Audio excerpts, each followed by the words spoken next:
¿Hay bancadas en el Parlamento andino? Bueno, yo diría que... ¿O es por países que se mueven las votaciones? Sí, a ver, podría haber una bancada más ideológica, como el Parlamento Europeo, que se alinean según las... Claro, o sea, los socialdemócratas, los verdes, cristianos, exacto. Sí. Pero el planteamiento que se ha hecho en la delegación peruana, y creo que allí hay un consenso, es tratar de no reproducir los conflictos internos en este foro internacional y más bien buscar lo que sería una suerte de bancada Perú, digamos, posiciones de consenso. Y eso ha ocurrido históricamente, bueno, en la breve historia del Parlamento andino, por lo menos en lo que concierne a los representantes de Perú, es decir, los representantes peruanos de otras conformaciones del Parlamento andino anteriores a la presente, ¿también se condujeron de esa manera? No siempre. No siempre. No siempre ha sido así, y me parece que la concepción, si uno considera que debe ser la proyección de la política exterior del Perú en un foro internacional, y teniendo en cuenta que hay muchas coincidencias en las plataformas que los distintos parlamentarios andinos han presentado, me parece que es correcto, digamos, avanzar en En este caso, ¿esto corresponde a un acuerdo explícito entre los 5 parlamentarios andinos? Sí, es un acuerdo explícito, y debo decir que hasta ahora todas las decisiones han sido tomadas por consenso, en términos de la selección de las comisiones, de la elección de... Hay un vicepresidente por cada país, en este caso es el parlamentario Sousa, que integra la mesa directiva, y todos los temas que han sido discutidos han sido hasta ahora por consenso. Por ejemplo, tu designación para el presidente de esta comisión, ¿pasa por una votación?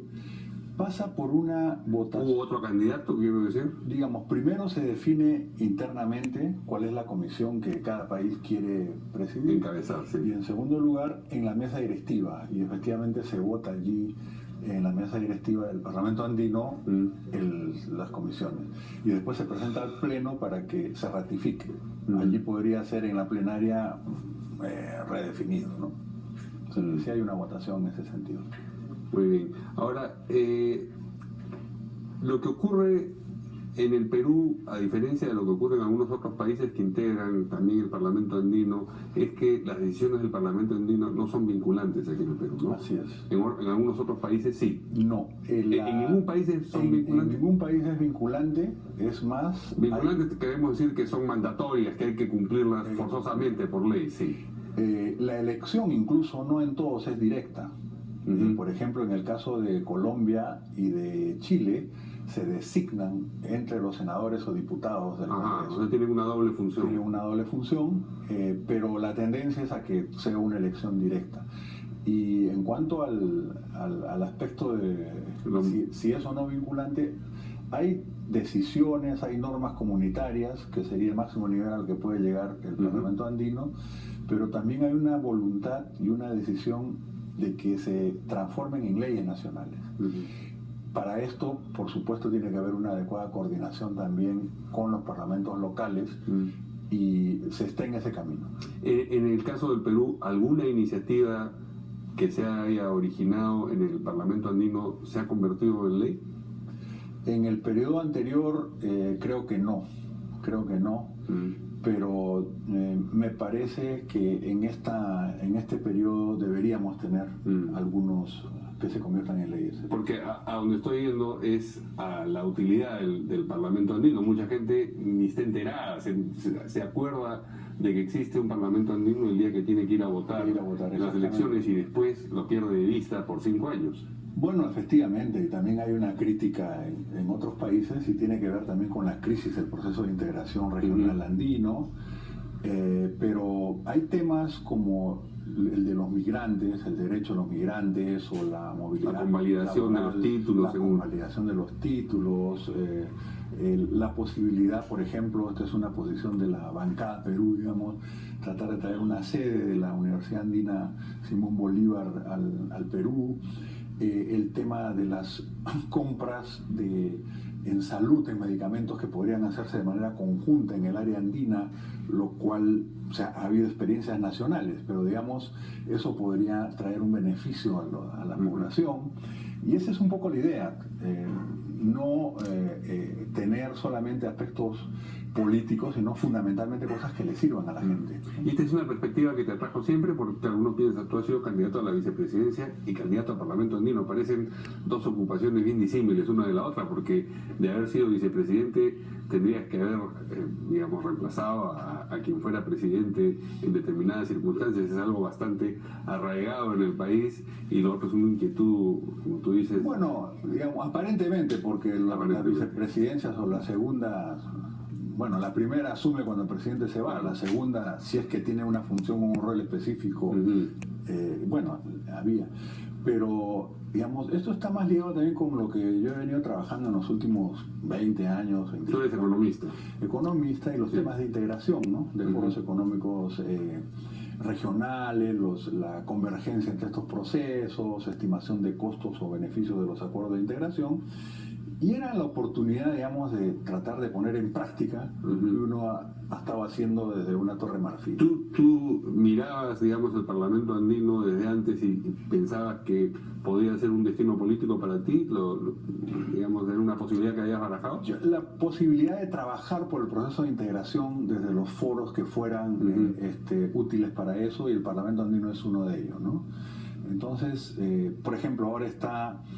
en la Comisión Cuarta yo planteé dos temas que me parecen importantes de convergencia. Uno es el de cadenas productivas.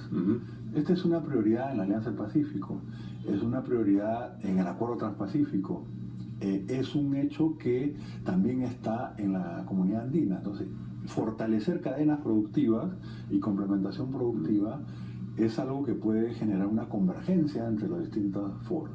Esa es un poco la idea, digamos, no de polarizar, sino de buscar una profundización del proceso con la participación de actores empresariales, de pequeños productores, etc.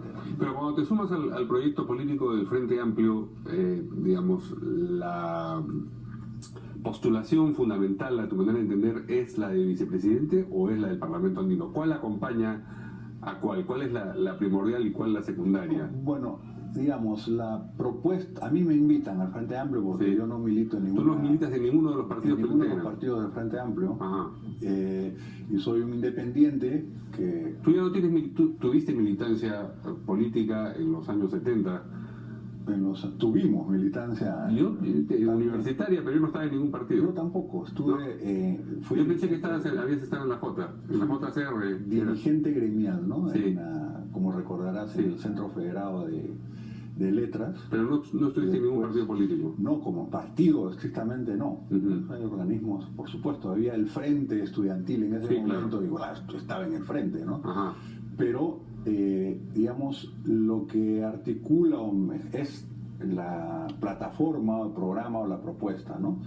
Y participé fundamentalmente en el plan de gobierno, en la elaboración, en el plan económico y en la parte de sector externo, donde están estos temas también de la integración regional, etcétera, ¿no?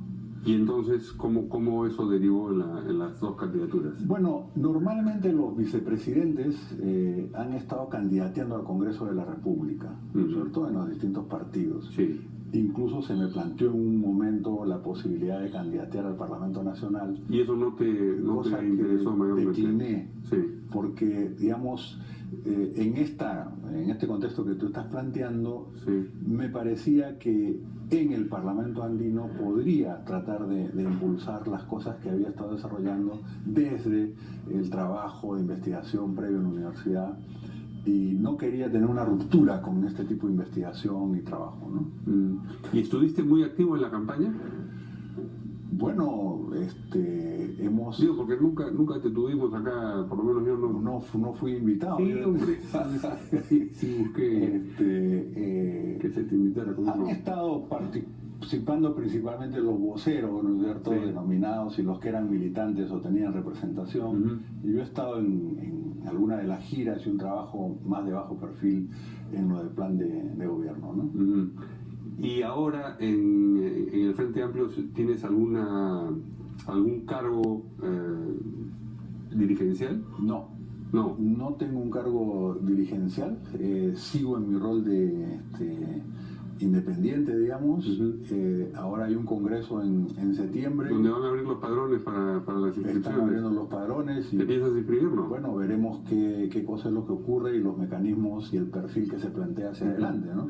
Y he leído la noticia de que los 20 congresistas que tiene el Frente Amplio van a destinar un 10% de sus ingresos para fortalecer el Frente Amplio y que de ese fondo incluso parte del dinero también va a servir para solventar la actividad política de Verónica Mendoza específicamente. También a ti como parlamentario andino te piden que aportes el 10%. No estoy enterado. No, te estoy transmitiendo una mala noticia que no sé. No, a mí me parece que en las distintas organizaciones los militantes, digamos, tienen que aportar a la economía del partido, del frente, ¿no? Y en ese sentido entiendo que las distintas organizaciones así lo hacen. No creo que para una persona en particular, porque si están hablando de que va a haber una digamos, una elección entre precandidatos, ese era mi siguiente punto, a uno de los precandidatos, y ya lo eligieron, ¿no? Ya lo eligieron, entonces claro, mejor de una vez que se elija, ¿no? Pero que elegir 5 años antes al candidato presidencial. O que se defina un aporte a todos los que van a ser precandidatos, porque si no sería una lucha muy asimétrica, ¿no? Así es. Esa es la impresión que yo tenía, porque Marisa Glave salió a decir, y eso no debe entenderse como que es la candidata natural, pero lo cierto es que una persona que tiene su actividad política financiada, claro, está en ventaja frente a la otra persona que tiene que ser, qué sé yo, contador y además hacer actividad política. Sería... No, estamos de acuerdo, a mí me parece que eso sería... Asimétrico es el nombre elegante, digamos, pero es injusto, ¿no es cierto? Yo creo que deberían, todos los precandidatos deberían tener igualdad de oportunidades, salvo, como tú dices, si hay candidaturas naturales o si se ratifica un consenso en el Congreso, que de una vez le elijan y entonces, efectivamente, allí que se avance, aunque sean 5 años, bueno, realmente en 5 años puede pasar muchas cosas, ¿no? Y también considerar que este resultado no se explica sin una serie de circunstancias que ocurrieron, como la caída de 2 candidaturas y otros elementos. Entonces yo creo que a veces hay un cierto triunfalismo que no corresponde con la realidad. ¿Y tú tienes la impresión de que ahora en el Frente Amplio hay un triunfalismo? Puede haber en algunos sectores, me parece, un triunfalismo. Yo creo que hay que ser muy cautos y creo que hay que hacer un trabajo a nivel nacional.